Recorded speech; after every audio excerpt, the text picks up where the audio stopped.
নেইমারকে বাদ দিয়েই Carlo Ancelotti Brazil দলকে সাজিয়েছেন। নেইমারের ইনজুরির দোহাই দিয়ে নাকি ব্যক্তিগত শত্রুতার জের ধরে দলের বাইরে রাখছেন তাকে। আনচেলত্তির অধীনে খুব যে একটা ভালো করছে ব্রাজিল দল এমনটাও নয়।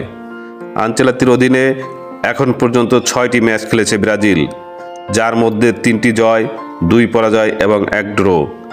সর্বশেষ ম্যাচে তো জাপানের কাছে 4-3 গোলের ব্যবধানে হারল, যদিও সাম্বার ছন্দ কিছুটা প্রতিফলিত হয়েছে মাঠের খেলায়।